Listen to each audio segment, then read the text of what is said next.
And Cool. All right. Tell me when you want to start recording audio, and I'm good. I'm recording. Oh shit. Okay, me too. All right. Ready? Mm-hmm. Hello, and welcome to the first episode of the Flicks Capacitor Podcast, hosted by two film bros, and I say that lightly, that met on TikTok. Myself, Parker McNerney, and Me, Broen McCloskey.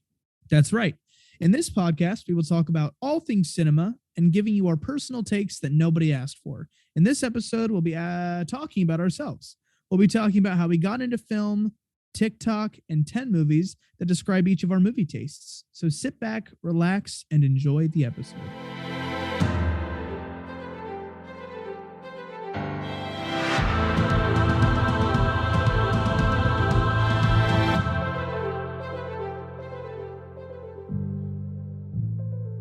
And I just want to, hi. I just want to really touch up on the fact that he said, talk about 10 movies that describe our movie taste. So this is not going to be our top 10 favorite movies. We are going to be saving that for another episode. That's right. So if we are going down this list and you think, I feel like they would really like this movie, or I wonder why this movie isn't on that list, it probably is on our top 10 list that we will cover in a future episode. That's right. It was really, Broen and I were talking, but this is technically our third time trying to record this episode. We just tried about 10 minutes ago and it didn't go well. And we tried last week and it didn't go well at all. And last week he and I were talking. He was like, okay, just make sure none of the movies on your list are from your top 10. And I took 8 of those movies off because they were all in my top 10. So it was really difficult for me. Yeah. So I guess we're just kind of jump into it. And did you want me to start, or do you want to start with just about us?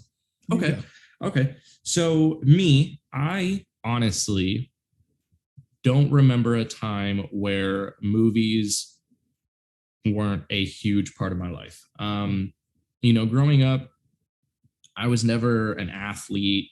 I was never even really good in school when it comes to like grades and stuff. Movies were always just kind of there for me.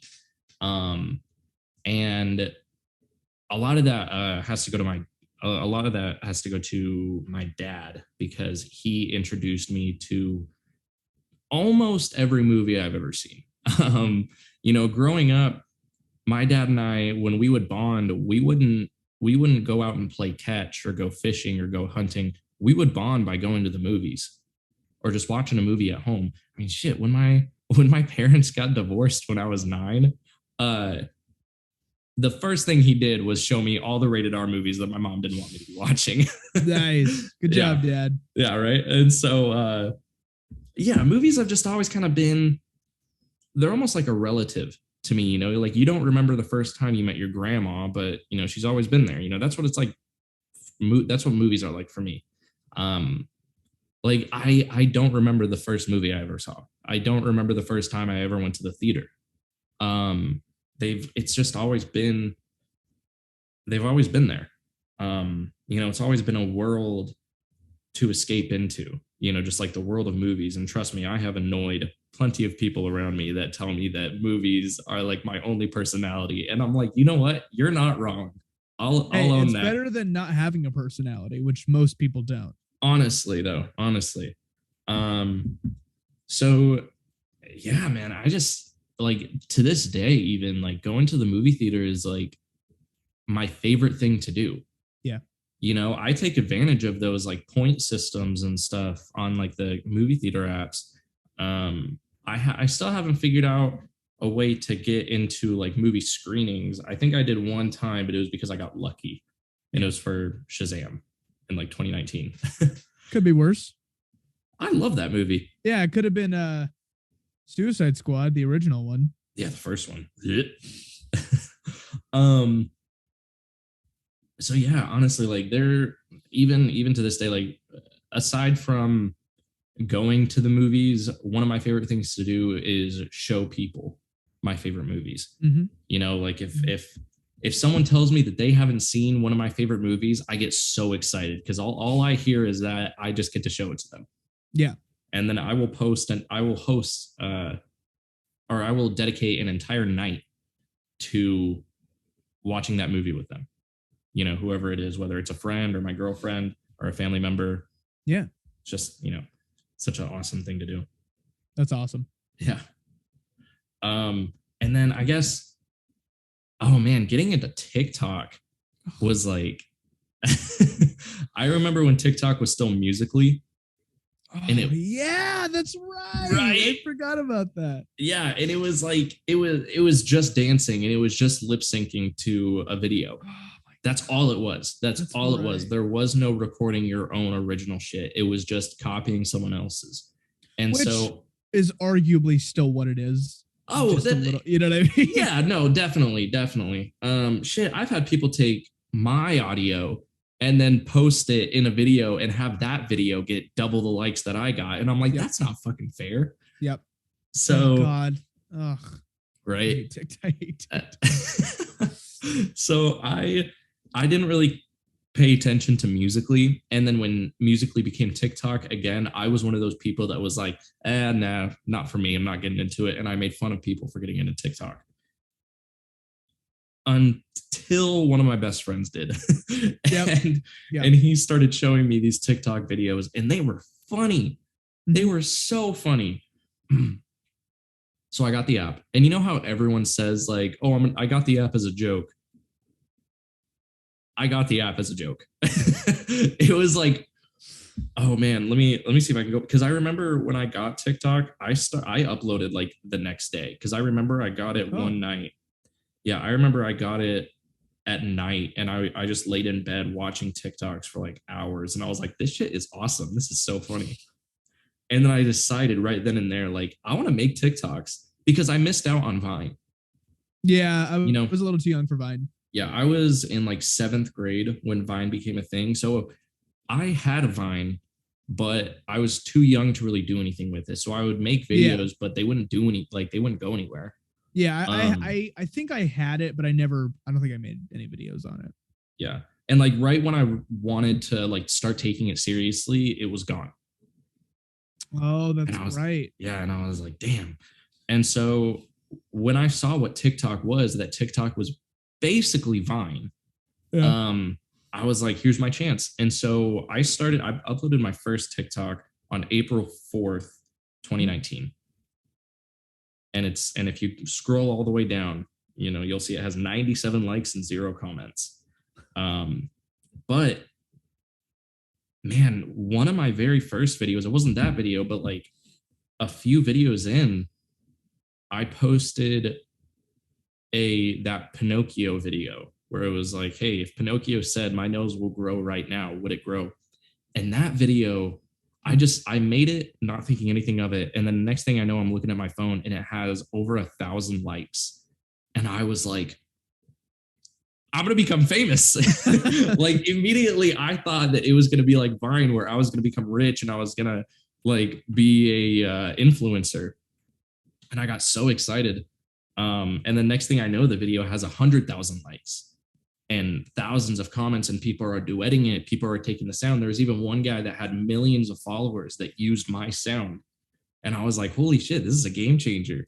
And this was like right when I got out of high school. So I'm thinking like, damn, if only I had this in high school. Yeah. Like I would have become so popular. Not that I already wasn't, but. Yeah, I'm sure you were so popular. I actually made a video about that. It was funny because I was like, after I graduated, I had a couple of friends tell me that I was one of the most popular kids in my class. And I was like, are you kidding me? No, I wasn't. And they were like, no, seriously, like everyone knew you. Everyone liked you. There were a lot of girls that talked about you. And I was like, oh, okay. So why was I alone every weekend then? This is fantastic information for me to know now. Right. Yeah.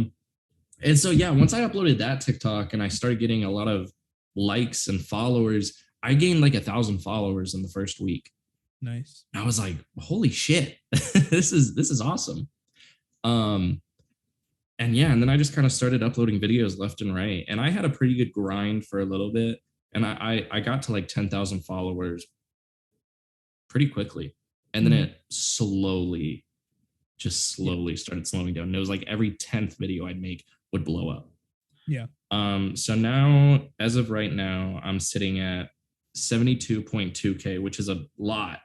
Mm-hmm. But because of the variety of my videos, because I mostly make videos about movies, or I try to, but some of the videos I make have nothing to do with movies. Yeah. I tried to get into like film talk because I'm on the film talk side of TikTok where like half the videos I have on my feed are, you or movies and stuff 14 or Straw Hat, Cuban Crusher, Soups. And so I wanted to get on that side of TikTok and like make TikToks like that, but I didn't really have any luck. And so I thought, okay, I could just stick with comedy then and do like comedy / like movie comedy type videos. And so like the last video I had that blew up was that Predator video, who would win, Predator or Kevin McAllister. And that video that video did pretty well. And so I thought, okay, that's what I can do is, just comedy videos based on movies. I saw that video on my For You page and I didn't even realize it was you. Because at that point, I don't think you and I had like talked yet. Right. And I remember seeing that video. I was like, that's really funny. And then as I think like once, well, I'll talk about it later. We'll talk about that later. Did you follow me first or did I follow you? See, I don't know because like I don't know either. I saw your videos. I think that was like the first video I saw naturally of yours was the Predator one. I posted that recently though. Yeah. You've been following me for a while, or we've been following each other for a while. Yeah. And I might have seen a video or two, but like I never saw any of the big ones that you posted. Maybe because like I don't know if I was on TikTok yet or not. I was a little bit of a late person. But yeah, I always like knew your name when it popped up, but never really saw your videos. Like, I mean, TikTok sucks and I see like 2 people's videos for some reason. Right. But yeah, that was like the first big one I saw of yours. Well, I remember, I think I started watching some of your videos because of I would see your background would always be your movie shelf. And I have like 250 Blu-rays, which is a lot, but compared to you, that's like nothing. That's like 2 of your shelves. I'm only no. I'm at like I'm like 350-ish. Nothing too crazy. It looks like more than it is. No way. No way. I might because each one holds 21.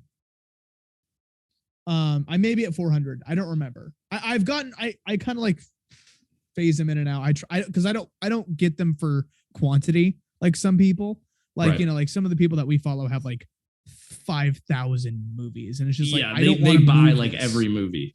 Yeah, I don't want to move all that shit. Like I don't want to exactly. I won't watch those. Every time I move, because I have a shelf like my entertainment center that my TV sits on. It has 8 shelves, 4 on top, 4 on bottom, and I don't know how many movies each shelf holds. But moving it is a bitch because I have to put all of those movies very carefully into a box, and I can dedicate an entire large box just to the movies. Yeah. But I remember that's what caught my eye with your videos was the amount of movies you had, and I thought it was super, super cool. And I remember I think you commented on one of my videos that didn't do that well. Yeah. It was I think this is you commented this, and that's what made me follow you. And it was this video. Okay. When I was talking about like all the movies I have, and I was like, and I as you can see down here, I own all 9 Star Wars on Steelbook. And then they're like, "Are you a virgin?" Yeah. And you commented, "Steelbook? Hell yeah!" And I was like, "Hell yeah, man!" And so I followed you back. That's really funny. That's funny. Yeah. So yeah, I guess that's just kind of how I met you. Yeah. So yeah, that's me, man. If you want to go over yourself now. Yeah. I am Parker, if you forgot. And I like kind of like you, like my movies have always been a pretty big part of my life. Not the biggest because I'm a musician. And so like most of my time pre-COVID was like writing music, recording music, playing shows, touring, like that kind of stuff. And like movies were more of like just something that I really loved. And then COVID hit and I couldn't do music anymore because so much of music is live and you can't do that when, you know, you can't be near anybody. Right. And I had just February 2020, I had moved to Brooklyn from Nashville to go to music business school. And then 3 weeks later, COVID hit and I was in one of the biggest cities in the country. And I didn't know anybody. I hardly knew my roommates. So I just, you know, I didn't know what to do. And so that during COVID is when I started to more seriously get into film, I guess. Mm-hmm. Cause I'd always loved watching movies, but like, there were so many that I hadn't seen, you know, it was like more of a hobby than a lifestyle thing. Yeah. Just something that I really loved to do, but it was always like the same kind of like, whether it's a comic book movie or like, it was more of like I had like a niche set of things. And like, that was what I liked to do. But I loved watching movies with my friends and by myself. But through COVID, I obviously had to learn how to do more by myself. So I started going to the movie theater by myself. And then I always had DVDs, but like I normally relied on streaming, and then kind of through COVID realized, oh, like Blu-rays and 4Ks are like worth it. Like this is good. Oh yeah. Like this is nice. I don't have to worry about Netflix taking this off next month, and I can see it in fantastic resolution with fantastic audio, as opposed to, oh, my Wi-Fi sucks right now. You know what I mean? Right. And there's just something about having a movie physically. It's like the difference between like physical gaming and like digital gaming. You know, there's something about having it. Or like an album that you love on vinyl. It's like, I can hold this. I'm holding this thing that I love. And you know, nobody can take it. That it has. Yeah.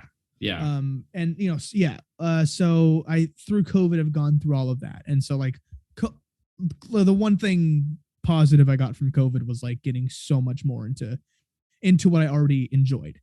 Yeah. Luckily you didn't get positive from COVID. Yeah. I finally got COVID this year. It finally happened. As far as I know, I haven't had it, knock on wood, but as far as I know, I have not had it. Well, I touched so many people's hands at work. Every time I hand a drink out, it's like, thanks. Gotcha. They like broke me. Right. So I'm surprised it took this long, but I finally got it a few months ago. But either anyway, I haven't had it or I'm asymptomatic. Yeah. Who knows? It's a crazy thing. But yeah, that's like kind of like with you. Like I'd always watched movies with my dad, like really stupid movies, like Surf Ninjas and, you know, like horrible like Jack and Jill, like that horrible. Whoa, movie. Like, horrible. Hang on. I'm just kidding. I love Jack and Jill, just so you know, but it's horrible. I unironically fucking love that movie. I think it's really funny. Everybody hates it. I tried rewatching it and I don't think I finished it. I think it's dude fucking when she's on the donkey and the legs just like go like this and it, you know what I'm talking about? Yes. I think the only good part about that movie, and a quote that I actually say all the time, is the like, you should come to my family's picnic. We have games, food. We steal from the white people. I'm kidding. We don't have food. I like that movie. And yeah, so that's movies just kind of have always been a part of my life, and the past 2 years have gradually become more important. Right. And how I joined TikTok, kind of the same as you, except like I was a little late to the game, so I think like it was more regular for people to have it than like, what is this dancing app thing? Right. It was like November 2019 when I got it.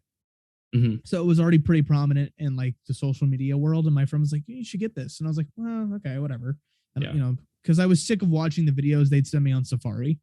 And so I finally got it, and I was like, this is funny, like this is really good. And I like stopped getting my memes from Instagram because I was like, this is where I need to live. Like this is everything I want is here.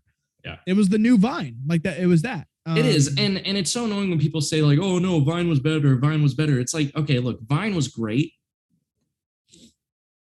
but you're not on the wrong, you're on the wrong side of TikTok if you're saying that Vine was better than TikTok. I agree. Yeah. Like, and I think TikTok is nicer because you can like kind of like subconsciously customize your For You page with the stuff that you like and comment on. Yeah, absolutely. Like so much of my For You page is movie stuff, and also like monkeys riding 4-wheelers. Like it's like what I like.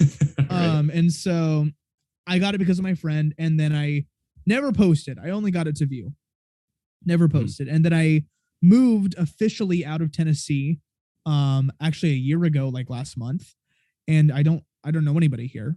And COVID is still like prominent, and so like I didn't know anybody, and I had gotten more into Blu-rays and 4Ks right before I moved, and so I started posting about those before I really knew of the movie talk side of TikTok, like especially the physical media guys, you know. And so I started posting about my movies and like just releases and like, oh, I like this box set, that kind of thing. Never my opinions really. Just like, oh, here's some movies I have. Like, oh, I got this at Best Buy today.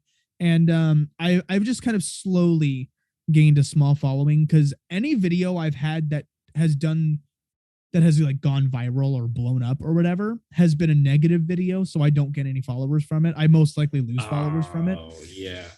Like the one I posted about the incredibly attractive men with the average looking women. That video has 400,000 views, but I gained 2 followers from it because all the comments are negative. Like, fuck you. You know what you're talking about, you idiot. Like, Taylor Swift is hot. I'm like, okay, I'm sorry. And so I'm at like 30. I just hit 3,000 like last month. Like I've slowly, because I just don't, and I stick to one thing. It's like mostly physical media, which is why I think it's like a more niche side of TikTok. See, but okay, so you may have less followers than me, but one thing I've noticed that you have that I don't is because you're strictly on Movie Talk, you have the same people coming in and like commenting on all your videos. I don't have that. Yeah. It's more consistent. That. Yeah. I don't have people that I'm constantly like, I don't think I've ever really made a video to a comment. Oh yeah. Well, yeah, that's the night. And like, luckily I don't do it for followers. Like if I did, I'd be pissed because I gain a new one a day. You know, like it's not just because my videos. Now it is annoying that I have 3,000 followers, but I get 29 views on my videos. Like that is like, why are you not showing my videos to people that want to see them instead of people that don't? But whatever. But yeah, like it's that is nice because like it's the same kind of people commenting and watching and liking, which is, it's like a kind of a community almost. And like I've made some friends, like I made you and like some other people. You're the only person I've actually become friends with on Movie Talk. Like I've talked to people on like I've talked to movies and stuff or George on Instagram, but it wasn't like a friendship thing. It was like I talked to him about when Nope came out. I messaged him and out because he loved it, and I messaged him like, dude, I just got out. I fucking loved it. It was great. Or I messaged him about his podcast, him, Cam's, and Seth. There's Seth, and Seth. I don't know the other. I don't know the other guy. I don't know the other guy either. I feel kind of bad, but their podcast, Real Talk. I messaged Cam and George separately, and I was like, hey, you know, I listened to your first episode. It was great. You guys are doing awesome. That's the only time I've really talked to them. Yeah. You know, but you and I, we text almost every day. Yeah. And it's nice. Let's talk about how okay, that's how I got into TikTok. And now we'll kind of transition into how you and I met, which was I went live on TikTok because I was like, well, I'm not doing anything. I'll try it. And I went and I was building the Lego X-Wing. And I was live before, and you had requested to be in. And I was like, oh, I don't know. And I also didn't know how to do it, but I was kind of grateful. I was like, I don't know this person. And I didn't know it was you because I didn't recognize your username or anything. So I was like, I don't know this person. Like it could just be a random person. And so I didn't. And then I'm glad I did, because you and I talked like we were on FaceTime for literally half an hour. Yeah. About Star Wars, Back to the Future, realizing we had so much in common on top of Lego and stuff. Like I was like, oh my God. And so after that live, I messaged you and I said, slid into my DMs. I was like, hey, sexy. I was like, you know, I said, are we going to start a podcast? You were like, yeah. Yeah. And that was it. Like, that was it. Literally, that's how it happened. After one conversation. It's awesome. Cause like, you were like, hey, you want to make a baby? And I was like, sure. Hey, you come here often. But yeah, like that's pretty much, it was super simple. And I like talking to you. And I remember I requested to be in your live one time. Like the first time I did, I requested to be in your live just because I wanted to connect with people on this side of TikTok, on the movie side of TikTok. And I wanted to be a part of that community. So I requested to join your live, and then you didn't accept it. And I was a little butthurt about it. was like, damn, I really, because I was like almost certain that you would have. I don't know why. I was just like, I feel like he'll let me join. Yeah. And so I would have, but I'm not good in those situations. And it's like, what if this guy? And again, I didn't know it was you at the time, so I was like, right. What if this guy's weird? Like, what if he's about to like flash me? Like, I don't know. Oh like, God, yeah. Like I don't know this person. So I'm so grateful that I did it the second time. Yeah. The second time, it's funny because the second time I was on a work trip out of town and I was just in a hotel room and I was just chilling on my bed and I was just like flipping through TikTok. And then I saw that you were live and I was like, and then you accepted it and I was like, oh fuck, wait, I'm not ready. That's right. Yeah, we talked for like at least half an hour about like kind of, we covered a lot of stuff and I was like, this guy and I have a lot of the same opinions, which I feel like normally doesn't happen with me. So I was right. And now we're friends and we text almost every single day and we're doing this and it's awesome. So yeah, that's how we met. Yep.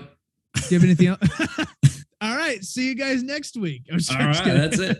And then when we were trying to talk about the podcast, like when we were trying to come up with a name for the podcast. Oh, that's right. Okay. So I'll explain the name that we have now. So the name we have now is the Flicks Capacitor.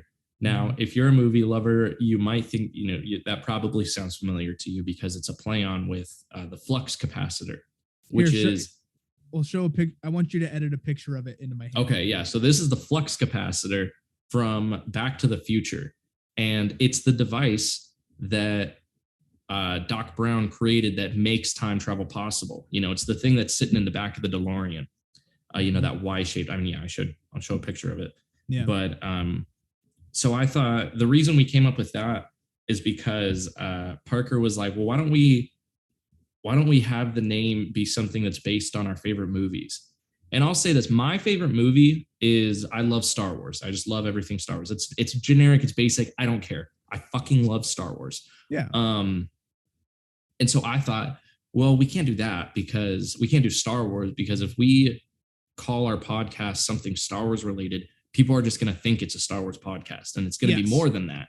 Yeah. Because Star Wars has its own community, yes. very, very toxic community, but we'll cover that in another episode. So then I asked Parker what one of his favorite movies was, and he said Back to the Future. Is that your number one? Yeah. Okay. Yeah, and Back to the Future is definitely in my top 10. I'll say that. It's definitely in my top 10. I think that movie is absolutely flawless. So I jokingly said, what about the Flicks Capacitor? And Parker was like, wait a minute. Because it works. Because at first I was like, well, I thought we may have the same issue as the Star Wars one. Like they'll think it's a Back to the Future podcast, but right.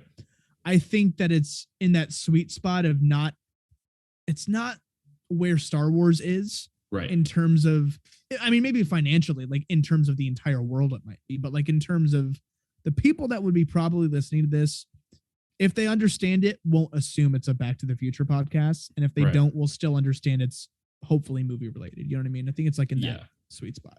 Because before we settled on that, when we were thinking on a name, like at least me, I wanted the name to not be super on the nose. Yeah. Like one of the names that Parker said was, what about the Film Friends or Film Bros? And I was like, well, I was like, I don't want it to be super on the nose. Film Friends is so bad. I think it's so funny. Was that a joke? Did you say that as a joke? No, or were you kind of serious? But as soon as I clicked send, I was like, that fucking sucks. I should have said that to him. He's not going to want to do this anymore.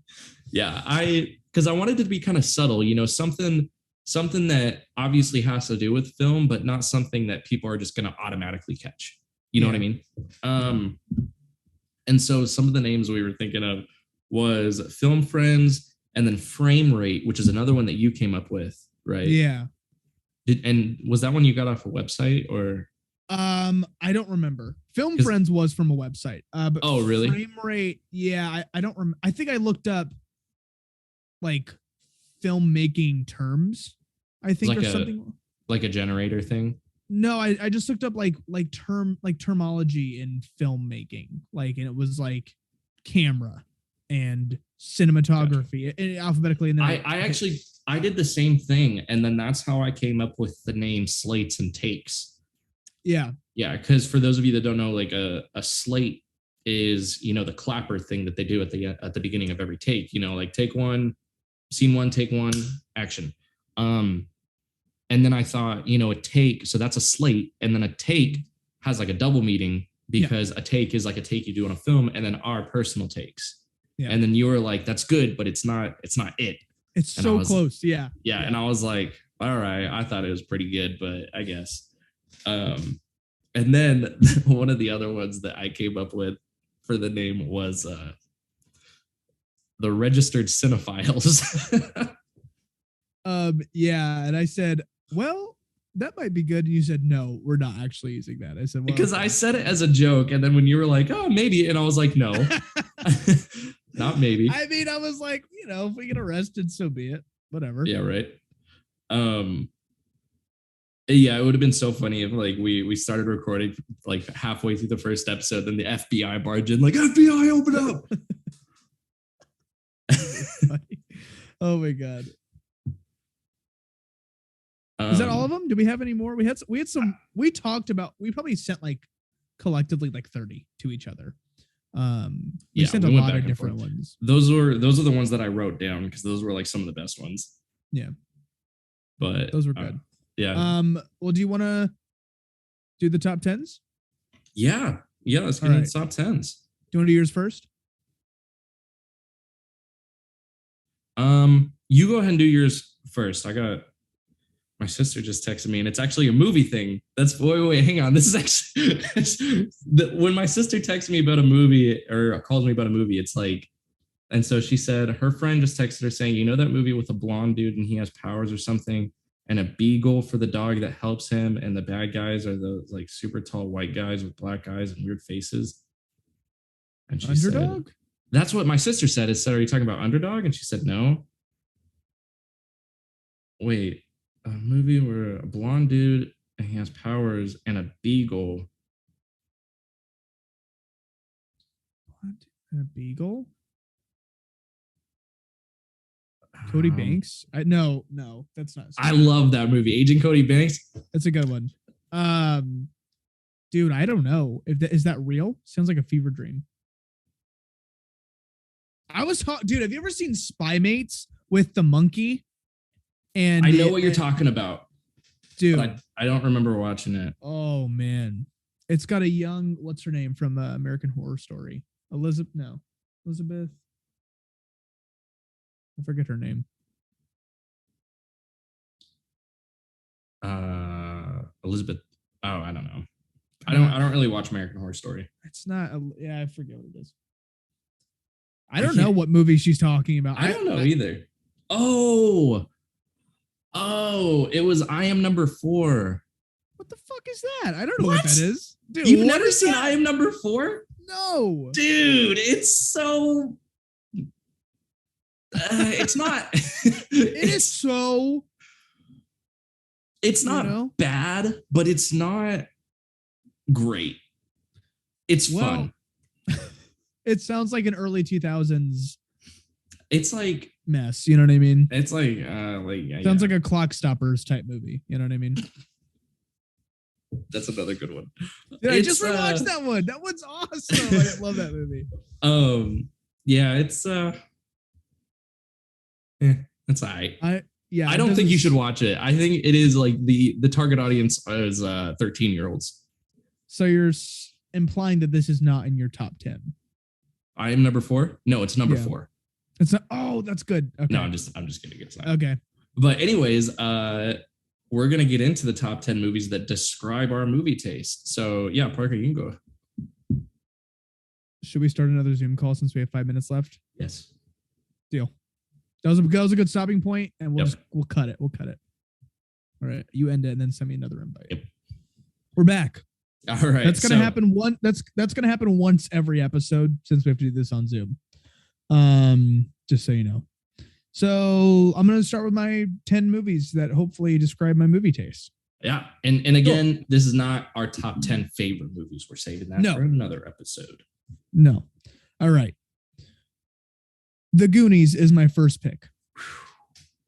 Oh yeah. You know what? That's the first video I saw of yours when you were talking about the Goonies. And you were saying you could kick someone's ass or something like that. That's the first one I ever saw of yours. It was where someone when someone says that they haven't seen a movie like The Goonies, and then their excuse is like, well, I don't really watch TV. It's like, dude, it's the fucking Goonies. Yeah, you don't need to be a movie lover to watch The Goonies. That's like a staple. That's a cinema staple. Fuck Citizen Kane. That's the Goonies. No, literally, yeah. And I remember a lot of the comments were like, I've never seen it. I was like, dude. Yeah, and then half the comments were like, how well, have you not seen one of the best movies ever made? Literally. Anyway, I love The Goonies. So like that area of movie, like 80s coming of age. Oh yeah. Spielberg-ness, Donner-ness, like fantastic Chris cast. Columbus. Oh yeah. Because he fantastic wrote it, cast and score and actor. Like it was fantastic. Because for those of you that don't know, the older brother Brandon is Thanos. Yeah, and the younger brother is Sam from Lord Samwise Samwise or Bob from Stranger Things. That's right. Yeah. And are there any other big people in that? I'm trying to think. Well, there's Corey Feldman, who was only really big in the 80s. He did everything in the 80s. He was in Lost Boys, Stand By Me. Lost Boys, so good. Data, who was came back. Yeah, just came back, but he was also short round in Temple of Doom. And then he came back. Do you remember a couple years ago when everyone was like, "Oh my god, I just found out that Glenn from The Walking Dead is short round from Temple of Doom," and I was people were saying that. Yeah, I was like, I don't think that's true. I think that's just racist. That is racist. I was like, I think he'd be a little bit older than that by now, but no. Yeah. All right. So that's my first pick. Second pick, I picked Soul, Pixar's Soul. Yeah, that's a good one. That's just really to kind of cover the animated genre, but arguably my favorite animated film. I feel like that was like a Pixar movie for adults. Oh, dude, I cry every time. So good. It's beautiful looking. Yeah. It's beautiful sounding. The music is incredible. The story is incredible. The double meaning of soul. It was just so good. Oh my god. All right, for 3, I picked Avengers. 2012. First Avengers. I think arguably one of the most important comic book films of all time. Absolutely. Because I think the Avengers, I would say Iron Man is more important, but I think the Avengers is when the MCU kind of, first of all, really became the MCU and also broke into like pop culture. Yeah. Like when people... Go ahead. Well, I was just saying, like, kind of building off of what you said, the first Avengers movie is when is like when comic book movies became mainstream. Yeah, not in a bad way, in a good way, because that's where it was like everyone was talking about the next Marvel movie. Before the Avengers, it was really only the comic book fans were into superhero movies. Absolutely, that's exactly. And I mean, it's kind of bittersweet now because as a comic book fan, like since I was a kid and as a person who's loved those movies, it's like, okay, I always wanted a world where people that weren't like me could appreciate, like great literature or whatever, like comic books and comic book characters. And now that that's what the world is, and that's the most, like the highest grossing movie franchise by far ever made. Like, it's like, okay, I'm grateful that this is doing so well, but I'm so sick of the fan cams and the horrible Wanda stands. And like, there are obviously in any fandom, there are negative parts, but it's like bittersweet. Right. Little like digression, I guess. Did you know in the first Avengers, Joss Whedon didn't want Black Widow. He wanted the Wasp, played by Zooey Deschanel from New Girl. Really? Yeah. I did not know that. Found that out recently. Isn't that crazy? Can you imagine? I mean, the Wasp is an original member. She looks the part. I don't think she. No, I'm glad we got Evangeline. Yeah, she's not my favorite, but I think she's better than Zooey Deschanel would have been. Yeah. And I also think that Black Widow works a little bit better in that movie. Well, yeah, because Black Widow is the character that was built up from Iron Man 2.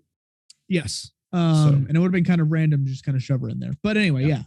For 4, I have Nightcrawler. I just watched that recently.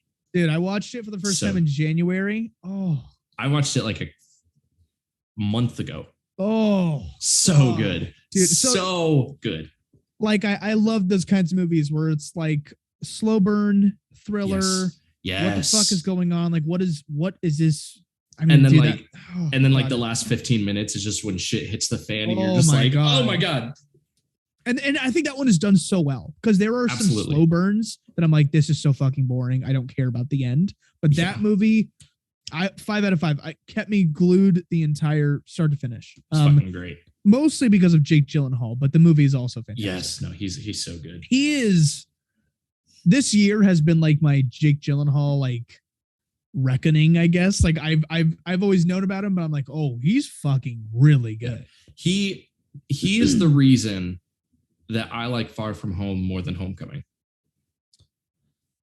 As much as I love Michael Keaton, because I know that's another thing you and I have in common is we both fucking love Michael Keaton. Oh yeah. But Jake Gyllenhaal's Mysterio for me was so good.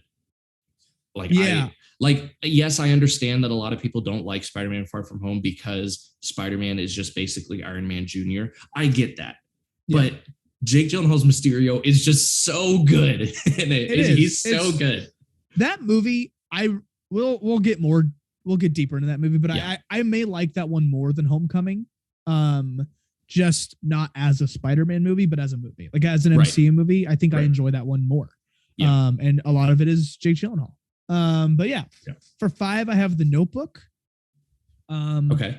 I love rom-coms, and that's more of a rom than a com. It's more like a rom-dram. You know what I mean? It's got a lot of drama, but that movie makes me cry every single time, and I think it's a little more well made than a regular rom-com, but I've only seen it once, and I watched it a long time ago. Obviously, I remember it, and I remember how it ends, and it was very sad, but it's been so long since I've watched it. I'd rewatch it. As an adult, I rewatched it. I was like, this is really fantastic.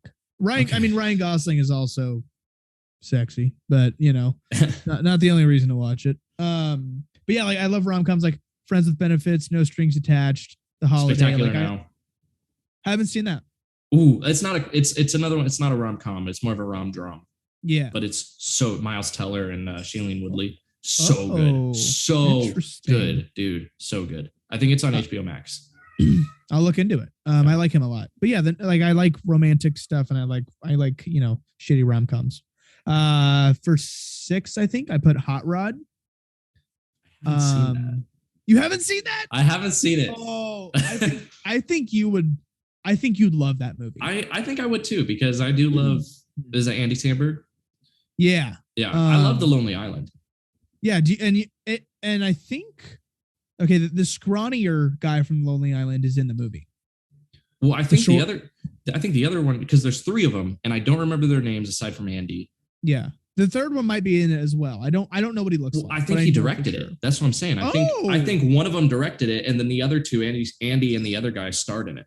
Nice. Yeah. It's Hi Cat.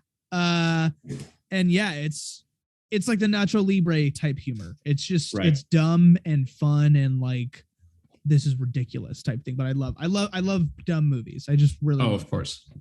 Surf Ninjas, Hot Rod, Cody Banks, Clock Stoppers, like these movies that are so fucking bad. But you know what I mean? Yeah.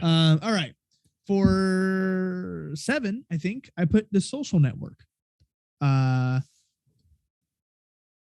Well, okay. I haven't seen that one either. Really? Oh, I know, and I love biopics. I just haven't gotten around to it. That's why I put it in there for to cover the biopic area, because I love.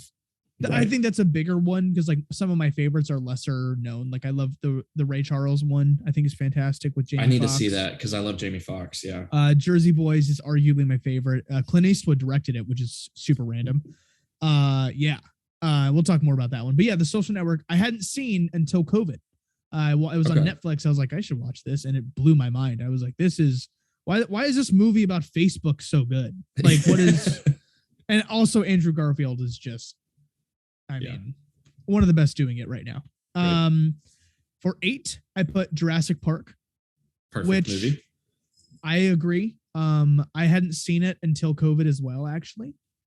Yeah, that one Yeah, I have missed a few big ones before COVID. And that one I debated, like, is it in my top 10? I think it's really close. Yeah, we'll talk more. Yeah. That's another movie that's like The Goonies, where if you haven't seen it, you're legally obligated to smack that person in the face. Oh, I agree. I think my mom had just always assumed that maybe my dad had shown it to me. But like when I was like, I'd never seen it, she was like, what the fuck? She was like, I don't even. My grandparents showed it to me. Really? Yeah. I watched it at my grandparents' house. It still holds up really well. And I think it's so good. I was like 5 when I watched it, and it changed my life. Yeah. That's to cover the Spielberg-ness, because like I have. We'll talk more about him in his. Yes, episode. we will. There are going to be many episodes dedicated to Spielberg. Yeah. Yeah. Because I think we both feel the same about him. Yeah.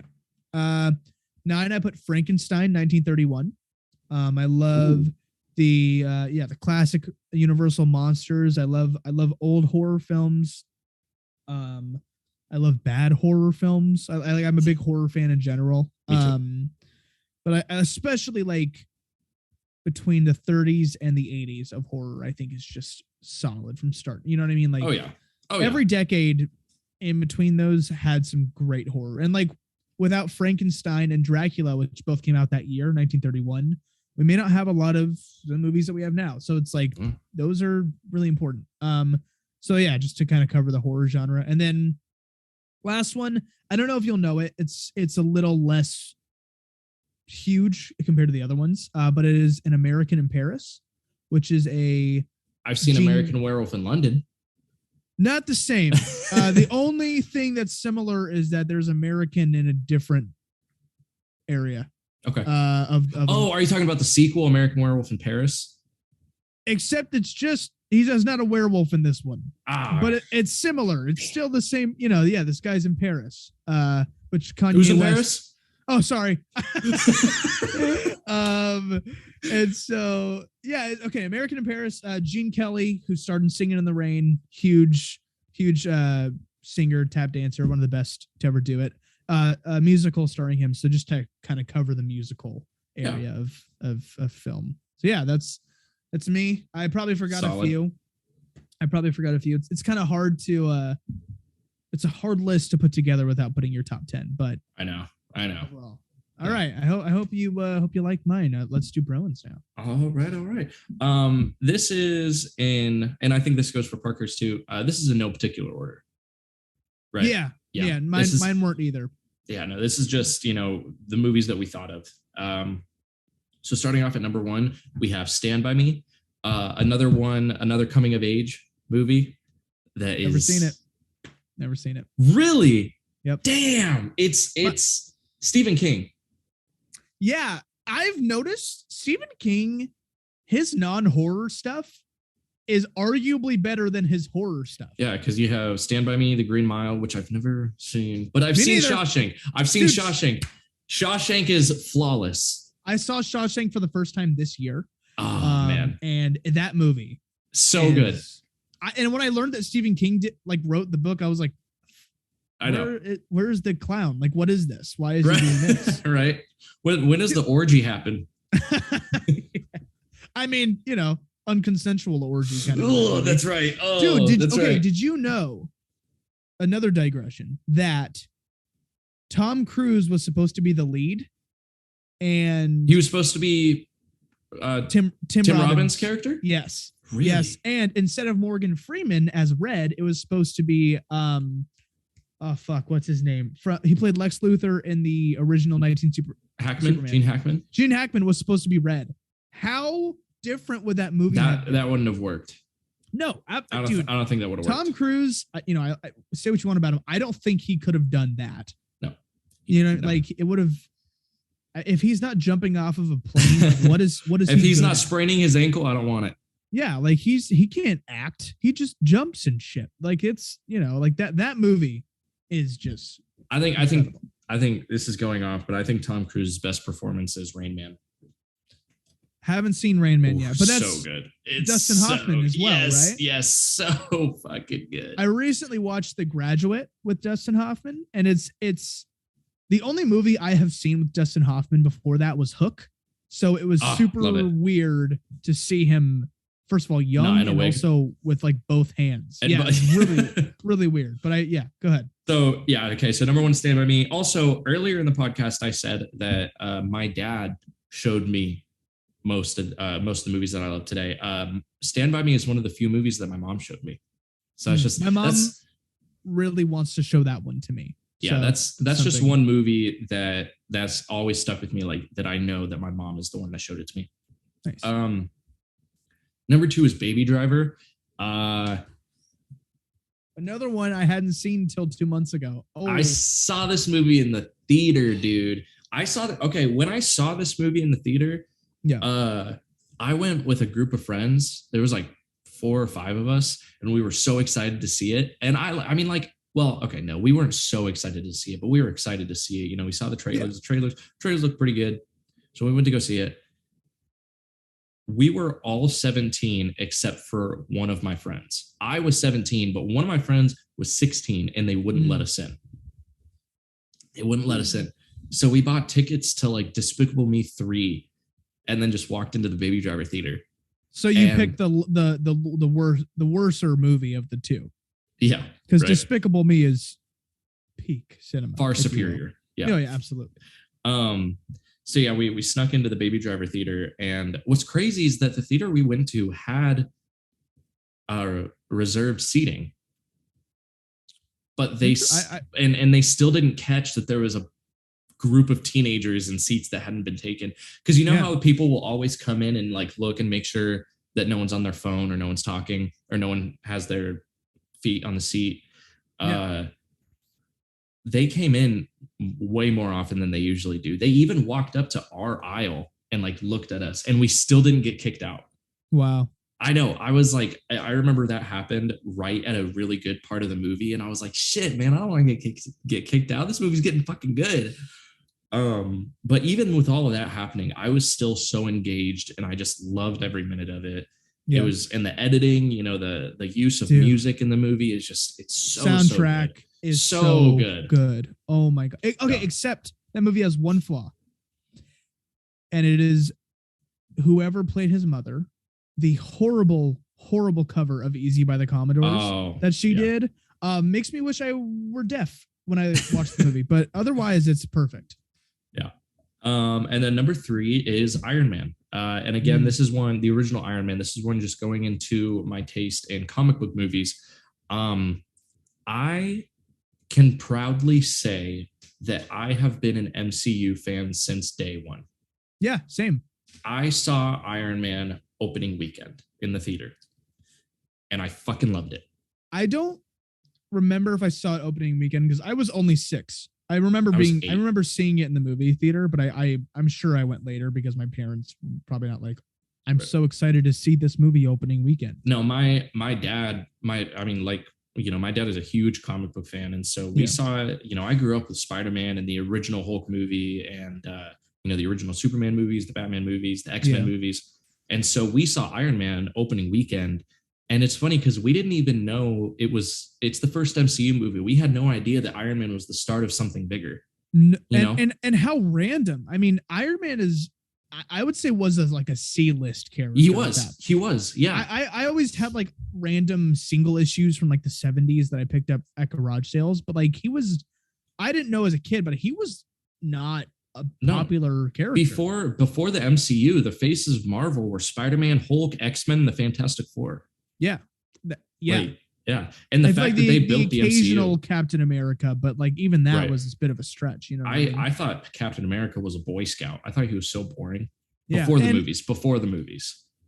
You can argue that occasionally he is. I think he's a bit more interesting in the MCU, but we digress more. Yeah. I saw Iron Man opening weekend and I loved it. And I remember, it's so funny. I remember at the end of the movie when he says, "I am Iron Man." And 8-year-old me was blown away by that because before that movie, Secret Identity was such a big plot point. Yeah. And so I was like, I think that was the first, probably the first like comic book movie to do that. Live action, to my knowledge. I can't think of any. I can't think of any other ones that had done that. I mean, maybe Blade, but that doesn't. I don't know. That doesn't really count. I mean, and it's funny because there is an after credit scene in Iron Man of Nick Fury walking out of the shadows, and he's like, "I'm here to talk to you about the Avengers Initiative." We didn't stay for the after credit scene because we didn't know there was going to be an after credit scene. Yeah, and so we found out about it when we saw The Incredible Hulk, which came out the same year. We saw it in the theater, and again, we thought this movie was just a reboot of the Ang Lee 2003 Hulk movie, which arguably was, but it is, but it obviously, it obviously was made to tie into the MCU. We didn't know that until the end of the movie when Robert Downey Jr.'s Tony Stark walks out and starts talking to General Ross, and my dad and I were like, "Are they making the Avengers?" And we didn't even think at the time, that was possible because it was so huge. It was such a big deal. It's also random because even the Avengers as a group was B-list at best. Yeah, because the teams were X-Men and Fantastic Four. Yeah, and I mean, unless you were like a pretty in-depth comic book reader, especially in Marvel, which arguably at that time wasn't the best in terms of their comics. So that was for the comic book fans a big thing, but also drew in non-comic book fans that may have seen it. What is that? You know what I mean? Yeah. And so we found out about the Iron Man after credit scene because a friend, we were talking to a family friend about how Iron Man was in Hulk. This means they're bringing in the Avengers. And then our family friend was like, "Oh, well, yeah. Well, didn't you see the after credit scene in Iron Man?" And so we had to look it up on YouTube and watch a video of a guy recording the screen on his. Oh, yeah. And that's how we found out about it. So yeah, honestly, a big year. Another thing, a big year for comic book movies because that's The Dark Knight as well, 2008. Yeah. You know? And then number 4 we have Hacksaw Ridge, which just kind of covers my love for war movies. And one thing about me is that with war movies, I only really like war movies that take place in the past. Like World War I, World War II, Vietnam War. I don't really care for the modern military movies. Not that they're bad. I have full respect for them, Lone Survivor, American Sniper, Thank You for Your Service. I have respect for those movies because those are all based on a true story. Yeah. But that being said, I'm much more engaged in the World War II type movies. Yeah. Like Hacksaw Ridge. And Hacksaw Ridge, again, is based on a true story. Oh, and it's so good. So good. So yeah, I'm just Mel Gibson. Who knew? He directed it. Yeah. Well, I didn't know that he did Braveheart. I didn't know that. Yeah, because I was gonna say he did do Braveheart. You told me that last time, and I was like, "Holy shit!" Which makes sense. But before, I had never seen Lethal Weapon, so he also directed Passion of the Christ. Hadn't seen that. I hadn't seen any really. I think the only Mel Gibson movie I had seen at the time was Daddy's Home 2. And then I was like, "Oh, this guy directed this movie. That's weird." Right. And then I was like, "Holy, this movie's again." Andrew Garfield is phenomenal, but Vince Vaughn is really good in that movie too. I was surprised by how good he was. I just thought he was so funny, but it's he's not Vince Vaughn in this movie like the rest. I know. Wow. It was awesome because I was able to still take him serious. It wasn't distracting because it was Vince Vaughn. Yeah. Yeah. So yeah, I love war movies like that. Hacksaw Ridge is definitely my favorite war movie, but movies like 1917, Saving Private Ryan, Full Metal Jacket, just so fucking good. And then number 5, we have Step Brothers.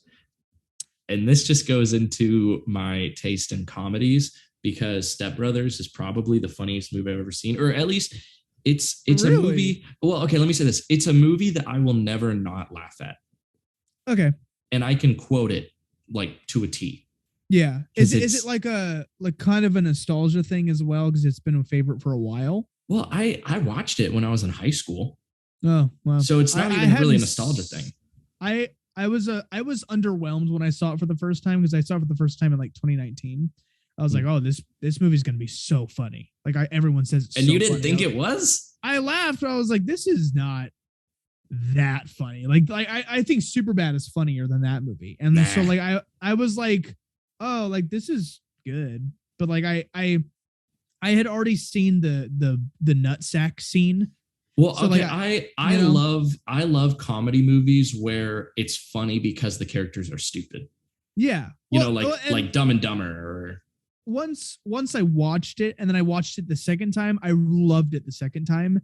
I think it's because my expectations were at a reasonable place since I already knew what it was. You know what I mean? Right. That's my just kind of taste in comedy. And then number 6, we have Monsters Inc. And that is just to cover my love for animated movies, which Monsters Inc. I'd probably say Monsters Inc. is my favorite Pixar movie. I probably will never not at least choke up with that movie. It's the ending is just so sad, when he says goodbye to Boo. Yeah. Oh, and then, dude, speaking of, I saw someone say that like Multiverse of Madness is just Monsters Inc. I was like, holy shit, a little bit. Oh my gosh. Yeah, I absolutely love Monsters Inc. I even loved Monsters University. Haven't seen that one yet. I really liked it. It's not near as good as Inc. Yeah. I was actually kind of excited for Monsters at Work because that is supposed to be like a sequel. The Pixar, like Disney Plus show, Monsters at Work. Oh, I don't know. Is it out? Yeah, it's been out for a while, and and it's like a direct sequel to Monsters Inc. So I was actually kind of excited for it. And then I watched the first episode, and I was like, "No, this is not that good." Like, and it sucks because like Billy Crystal and John Goodman are back; they're in it. Oh, wow! But yeah, it just wasn't the same. It was not the same at all, and I just couldn't get into it. It was very much. I mean, obviously, Monsters Inc. is a kids movie, but the one thing about Pixar is that anyone can watch Pixar and they'll love it. Yeah. But that show felt like a kid's show, and it was. And so I was not the target audience, so I was just like, okay, this is clearly for 4-year-olds. Yeah. Yeah. So yeah, and then number 7, I have Rocky, which is another movie that my mom showed me. And I'm not huge into sports movies, but I do love a good underdog story, and Rocky is probably the best underdog story there is. That's interesting. Yeah, and I just love the Rocky franchise in general, except for Rocky 5. But I can't. I've seen Rocky, but I think I was a kid. I don't remember a thing from it, so I will rewatch it just for they are so good, and especially the true. I mean, it's not based on a true story, but the story of how that movie was made, because Stallone was homeless and even had to sell his dog so that they could both survive. He sold his dog so that he could have money, and he sold the dog so that the dog isn't homeless with him. Wow. And and then when he got paid, like for the movie, he was able to get the dog back, and that dog was Butkus in the movie. The dog in the movie. Yeah. That's awesome. So yeah, Rocky, the original Rocky, I love. I love the Creed movies. And again, it's not because I love sports movies, because like sport movies, like they're fine, but I don't love sports movies. Yeah. Same. But it's just that underdog story that is just so good. Yeah. And then number 8, I have Django Unchained, and that is to touch up on my love for Tarantino, who I not super recently, but within the past few years, I finally watched the first movie I watched of his was Pulp Fiction, obviously, and I loved it. Like, I didn't watch Pulp Fiction until I'd already graduated high school. Did you not like it? I still haven't seen it. Really? Yeah. Have you seen any other Tarantino movie? Yes. Brianna, my girlfriend, recently showed me Kill Bill for the first time. Not the second one. Just the first. Which I was like, okay. Both of them are great. I love them. Yeah, I was like, this is again another one where I was underwhelmed, only because I've always heard so much about it. I like the second one more. I will probably enjoy it better or more my second viewing, and I'm sure I like the second one as well because I don't hear much about it. Yeah. And I've seen Django like when it first came out, but I remember really liking it. It's so good. It's probably my favorite Tarantino movie. I think those are the only ones I've seen. Like I haven't seen Reservoir Dogs. I haven't seen Pulp Fiction. I haven't seen Once Upon a Time in Hollywood. Nope. Damn. I heard that one wasn't very good. I loved it. Interesting. When people say it wasn't good, they can go fuck themselves because I haven't even seen it. But if you don't like that movie, go. If you don't like Once Upon a Time in Hollywood, you can go fuck yourself in the. Oh, sorry. I just love that movie so much. If you can. Oh my God. We have 8 minutes left. All right. We can do this. And this, yeah. Love Tarantino, love Django Unchained, Jamie Foxx, Christoph Waltz, fucking amazing. Oh yeah. And then number 9 is Signs. M. Night Shyamalan's Signs. His second best movie behind The Last Airbender. Okay, all right. At least we agree that is arguably the best movie to come out in the last 22 years. Peak cinema, S-tier film. Oh my God, all the whitewashing, I love it. I love it. And Ong, the best character, Ong. Oh God, dude, that movie. I saw that movie in theaters, and oh yeah, and I remember really liking it because I was. What year did that come out? 2009, 2008? I don't fucking know. 2010 maybe. So I was at most 8 years old. So I was like, oh fuck yeah, this is awesome. I was like, this is fantastic. And I rewatched it as an adult.